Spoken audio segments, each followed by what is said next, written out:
The arrival of the Serbs.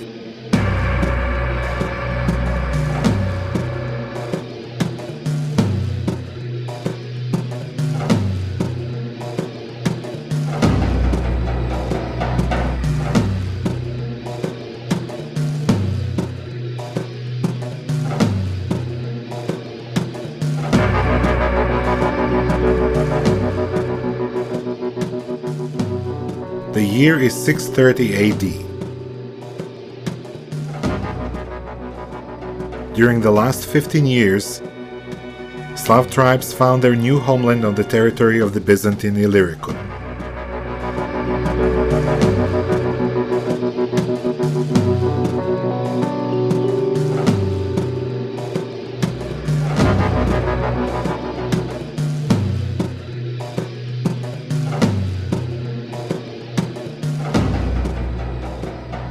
From the Sava and Danube rivers all the way to Peloponnesus, as the southernmost tip of the Balkan Peninsula, Slavs found their home.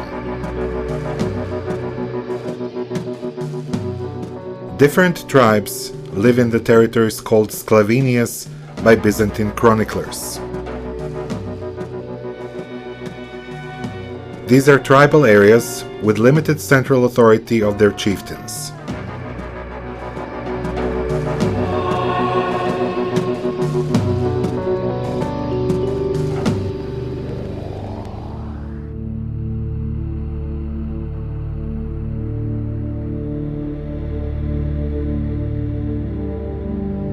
Byzantine rule hardly stretched north of Thessaloniki and Sardica.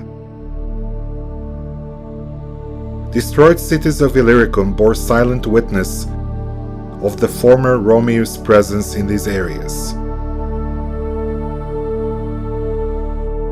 Past glories survive in folk memories. Justiniana Prima, former Illyricum metropolis, will be remembered as the Empress's city.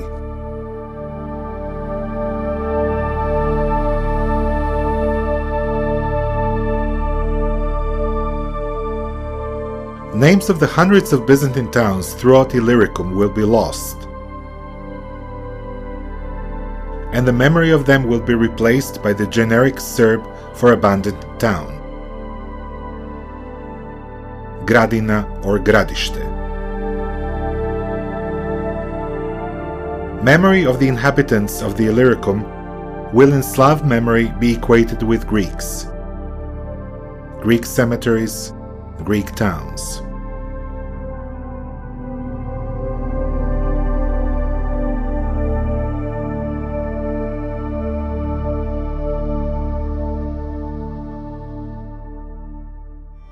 In Constantinople, the learned Byzantine poet George Pisida mourns about hard times that befell Byzantium. In one verse, he claims that even barbarians fight each other. The Avar kills the Slav and then gets killed himself, and blooded in their killings, they are prevented from fighting together.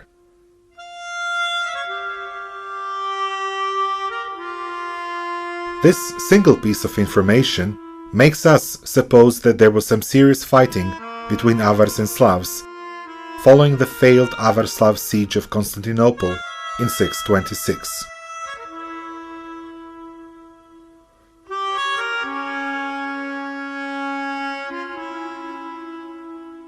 At this time, Pannonian Slavs and Lower Danube Slavs have already lived deep in the Byzantine lands in Illyricum and Dalmatia for over a decade.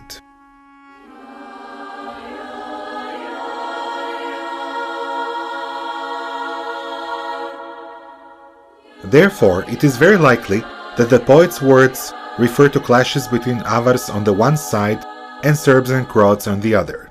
The arrival of Serbs and Croats to Illyricum and Dalmatia also means the end of the South Slav migration.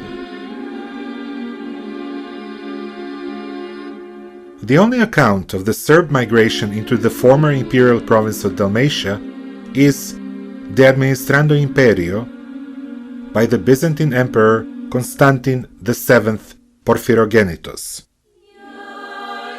In that interesting chronicle, devised as the ruler's guide to his son and heir, Roman, there is everything that the emperor gathered about the Serbs, the time of their settlement in new lands, their political history, structures that govern them, and their acceptance of Christianity. The oldest version of the Administrando Imperio is from the 1070s, and it belonged to Caesar Duca, at the time the man number 2 of the empire. Chapters 29 to 36 contain what was gathered, either through Byzantine officials or through Serbs themselves, about the past of Serbs, Croats, Zahumljans, Travunians, Pagans, and Dukljans.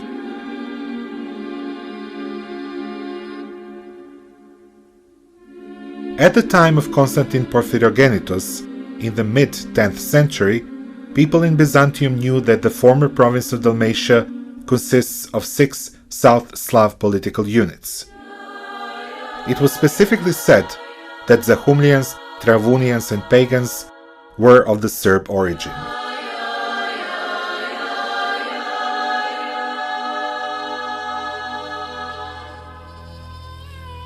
The emperor brings their arrival to Dalmatia to the time of the Heracleus. Serbs allegedly crossed the Danube and settled around the town of Servia, following the emperor's invitation.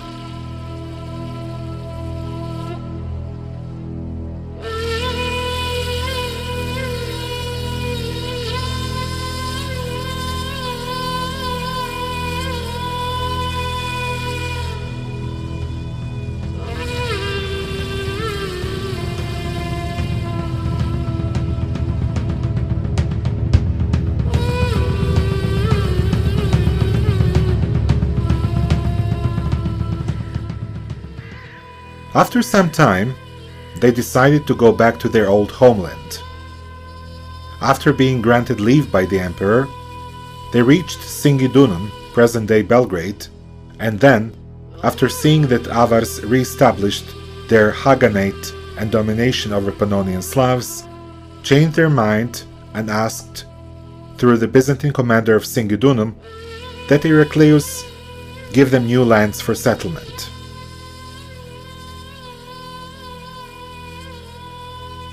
Following their wish, the emperor settled them in the land of Dalmatia, which was ravaged by barbarians in earlier decades, and where Serbs lived up to the time of Porphyrogenitus.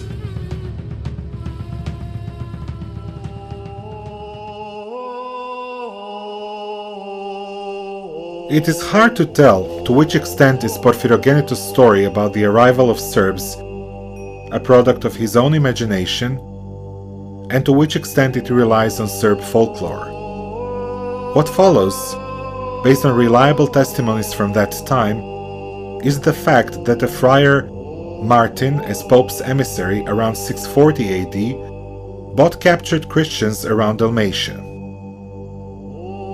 Such an action presupposed settled affairs and peaceful relations between local populations and settlers.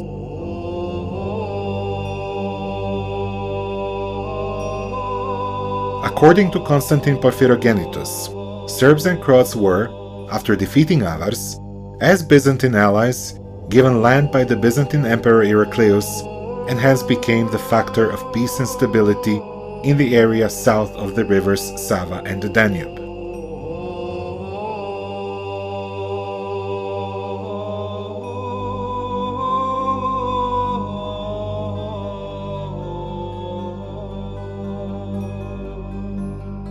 The emperor's account undeniably includes a description of what really happened.